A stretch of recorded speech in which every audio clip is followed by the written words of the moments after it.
आज की इस वीडियो में हम पीएफ के दो इम्पॉर्टेंट पॉइंट कवर करने वाले हैं। पहले पॉइंट में हम बात करेंगे पीएफ के 3 बड़ी स्कीम्स के बारे में और उनके बेनिफिट के बारे में, और दूसरे पॉइंट में हम कवर करेंगे पीएफ मेंबर्स की ऐसी गलतियों के बारे में जो कि उन्हें कभी भी नहीं करनी चाहिए। और साथ ही हम अपने एचआर और एम्प्लॉयर से पीएफ के कुछ इम्पॉर्टेंट पॉइंट्स के बारे में डिस्कस करेंगे। तो आज का हमारा वीडियो सभी पीएफ मेंबर्स के लिए, खास करके हमारे अनस्किल्ड लेबर्स, कॉन्ट्रैक्टर लेबर्स और हमारे एचआर और एम्प्लॉयर्स के लिए बहुत ही इम्पॉर्टेंट होने वाला है। वीडियो में एंड तक ज़रूर बने रहें और आपने सजेशंस और फीडबैक हमसे शेयर करें। हेलो एवरीवन, मैं हूं मीना बिस्ट। हम अपने इस चैनल नमन कंसल्टेंट पे एम्प्लॉय और एम्प्लॉयर से रिलेटेड इश्यूज़ के बारे में बात करते हैं, एम्प्लॉय को जागरूक करते हैं और एम्प्लॉयर और एचआर को स्टैट्यूटरी कॉम्प्लायंसेस के बारे में अवेयर करते हैं।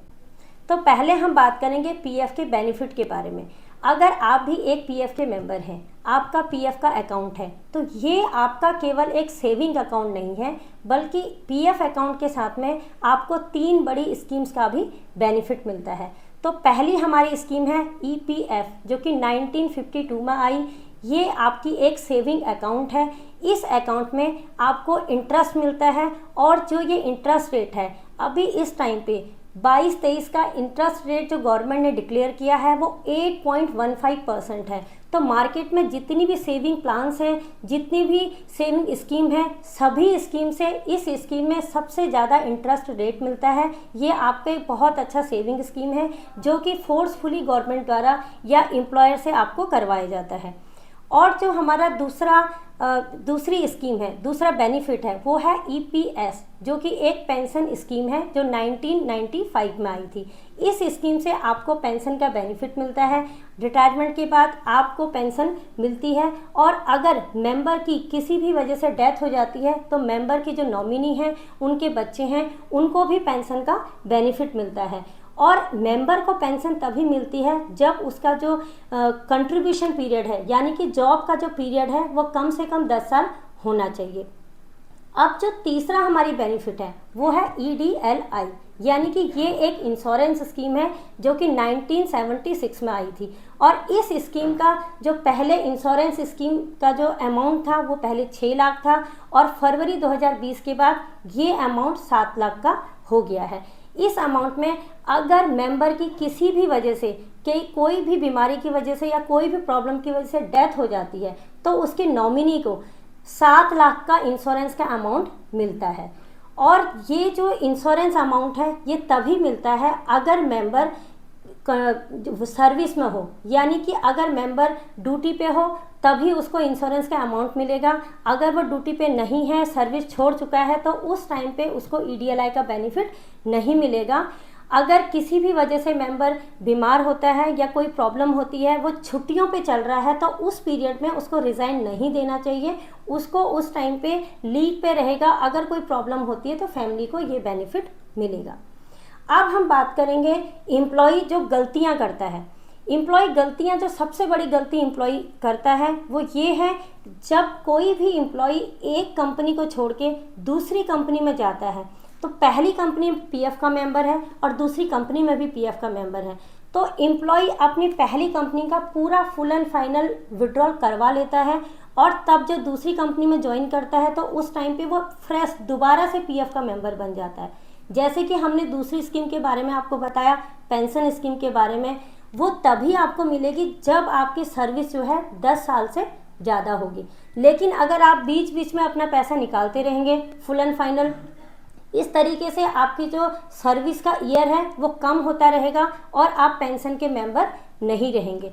तो कई बार जब आप बार बार अपना पीएफ निकालते रहेंगे, कई बार खास करके हम जो देखते हैं अपनी प्रैक्टिस में, जो हमारे अनस्किल्ड लेबर हैं, जो हमारे कॉन्ट्रैक्टर लेबर हैं, वो जानबूझ के अपनी सर्विस में ब्रेक लेते हैं। और कई बार ऐसा है जब रूरल एरिया के एम्प्लॉय, रूरल एरिया के जो हमारे लेबर्स हैं वो सिटी में आके जॉब करते हैं और एक बीच में किसी टाइम पीरियड में छुट्टी लेके अपने गाँव में जाते हैं, तो उस टाइम पर वो अपना पूरा पीएफ विड्रॉल करवा लेते हैं उन्हें ऐसा लगता है कि जो हमारा जो पीएफ का पैसा है वो सेफ नहीं है, या पता नहीं उस पैसे के साथ क्या होगा, या हमें मिलेगा या नहीं मिलेगा। तो इस तरीके से वो पीएफ की जो उनकी कंटिन्यूटी है वो टूट जाती है। जब वो दोबारा से आते हैं ड्यूटी पे, दोबारा से दूसरी कंपनी ज्वाइन करते हैं, तो उस टाइम पे वो दोबारा से पीएफ के मेंबर बन जाते हैं और 10 ईयर का जो हमारा सर्विस का पीरियड है वो पूरा नहीं हो पाता है। और कई बार हमारे जो कॉर्पोरेट एम्प्लॉई हैं वो भी यही प्रैक्टिस करते हैं, जब वो एक कंपनी से रिज़ाइन देते हैं और बीच में अगर उनकी सर्विस में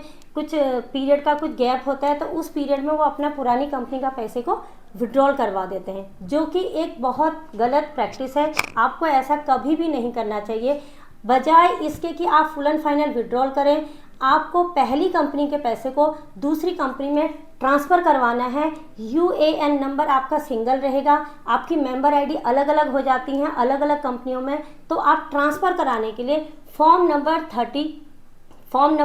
13 आप ज़रूर अप्लाई करें, जिससे आप अपने पैसे को ट्रांसफ़र करवा सकते हैं।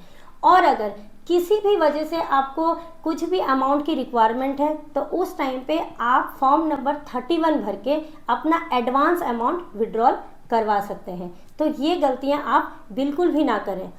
और हमारे जो खासकर जो हम वीडियो में हमने बताया कि हमारा ये जो वीडियो है अनस्किल्ड लेबर और हमारे कॉन्ट्रैक्टर्स लेबर्स के लिए यूज़फुल है। हमारे जो अनस्किल्ड लेबर और कॉन्ट्रैक्टर्स लेबर्स हैं वो खासकर की ये गलतियां करते हैं। अब जो हमने तीसरी स्कीम आपको बताई ईडीएलआई की, जिसमें आपको नॉमिनी को 7 लाख तक के अमाउंट का बेनिफिट मिलता है, तो ये अमाउंट कई बार जब जो हमने बताया आपको कि जानबूझ के जो हमारे कॉन्ट्रैक्टर लेबर हैं कभी कभार जानबूझ के ब्रेक ले लेती हैं 2 महीने का, क्योंकि जो हमारे पीएफ में विड्रॉल का जो स्कीम है फुल एंड फाइनल विड्रॉल आपको तभी होता है जब आपकी ड्यूटी में 60 डेज़ का डिफरेंस हो, यानी कि 2 महीने तक आप खाली बैठे हो, 2 महीने बाद तक आपके पीएफ में कोई कंट्रीब्यूशन नहीं हो रखा हो, तभी जाके आप फुल एंड फाइनल विड्रॉल करवा पाते हैं। तो कई बार हमारे जो कॉन्ट्रैक्टर लेबर है, क्योंकि हमारे पास भी ऐसे केसेस आते हैं, जानबूझ के कॉन्ट्रैक्टर लेबर 2 महीने का ब्रेक लेती हैं और अपना पूरा पैसा विड्रॉल करवा के फिर रीजॉइन करते हैं। तो इस टाइम पे आपको क्या नुकसान हो सकता है, अगर आपने जानबूझ के ब्रेक लिया है और आप ड्यूटी से एग्जिट हो चुके हैं और मेंबर को किसी भी वजह से उसकी डेथ हो जाती है, कोई भी प्रॉब्लम हो जाती है, तो उनके नॉमिनी को जो 7 लाख का इंश्योरेंस अमाउंट है वो नहीं मिलेगा। इसी वजह से मैं हमारा जो ये वीडियो है इस वीडियो में रिक्वेस्ट करूंगी सभी ईपीएफ मेंबर से, इस वीडियो को आप अच्छे से सुने और अपने बेनिफिट्स के बारे में जानें और अपने फैमिली के बारे में आप उनके फ्यूचर प्लान्स के बारे में सोचें, अपने पीएफ को बार बार विड्रॉल ना करवाएं। और एक बहुत इंपॉर्टेंट पॉइंट है, सभी ईपीएफ मेंबर अपना यूएन एक्टिवेट करवा लेते हैं, केवाईसी करवा लेते हैं, लेकिन एक बहुत बड़ा पॉइंट भूल जाते हैं, वो है ई नॉमिनेशन। ई नॉमिनेशन करवाना आपको बहुत ज़रूरी है। अगर आपने ई नॉमिनेशन करवाया होगा तो अगर मेंबर के साथ कोई भी मिस हैपनिंग होती है तो आफ्टर उसकी जो फैमिली है, जो नॉमिनी है, वो इजीली आपका जो ईपीएफ का फंड का पैसा है और उनकी जो पेंशन प्लान लागू होनी है और जो ईडीएलआई का पैसा है वो इजीली वो लोग उसको अवेल कर पाएंगे। अदरवाइज उन्हें बहुत ज़्यादा प्रॉब्लम्स हो सकती है, उन्हें बार बार ईपीएफ ऑफिस के चक्कर लगाने पड़ सकते हैं, यहाँ तक कि उनके कोर्ट में जाके कुछ एविडेंस भी इकट्ठा करने पड़ सकते हैं। तो इस वजह से आप सभी अपना ई नॉमिनेशन जरूर करवा लें। और साथ ही आज मैं अपने सभी एचआर्स और एम्प्लॉयर से रिक्वेस्ट करूंगी, आप सभी अपने अनस्किल्ड लेबर को, अपने कॉन्ट्रैक्टर्स लेबर को अवेयर करें, अपने यहाँ पे ओरिएंटेशन प्रोग्राम रखें, उन्हें इन बेनिफिट्स के बारे में बताएं ताकि वो भी अवेयर हो पाएँ और अपना पीएफ बार बार जो विड्रॉल करने का प्रैक्टिस है वो ना करवाएं, अपना ई नॉमिनेशन करवाएं और अपनी केवाईसी को पूरा करवाएं। फाइनली मैं फिर से सभी एचआर से रिक्वेस्ट करूंगी, आप अपने यहाँ ओरिएंटेशन प्रोग्राम रखें, सभी एम्प्लॉयज़ को इन स्कीम्स के बारे में अवेयर कराएं और वीडियो को ज़्यादा से ज़्यादा शेयर करके सभी अनस्किल्ड और कॉन्ट्रैक्टर्स लेबर्स को हेल्प करें। वीडियो अगर पसंद आया हो तो लाइक करें, सब्सक्राइब करें। Thank you.